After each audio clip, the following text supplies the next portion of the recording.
Hello everyone, how are you doing? This is MD Tech here with another quick tutorial. In today's tutorial, I'm going to show you guys how to delete your browsing history in the Microsoft Edge web browser. So this should hopefully be a pretty straightforward process here, guys. And without further ado, let's go ahead and jump right into it. So all you have to do is open up the Edge browser and then open up the menu icon up in the top right corner of the browser window and select Settings. On the left side, select Privacy, Search, and Services. And then on the right side, underneath Clear Browsing Data, Clear Browsing Data Now, select where it says Choose What to Clear.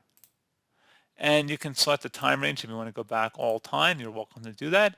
And you can also select certain categories of browsing data you want to remove, such as just browsing data, download history, cookies and site data, cached images and files, passwords, autofill form data, site permissions, and then all data from the previous version of Microsoft Edge, which I believe they're referring to the Microsoft Edge Classic version, which is different than the Chromium build of Microsoft Edge. I'm pretty sure that's what they're referring to, not like the latest build. I think they're actually talking about the other Microsoft Edge.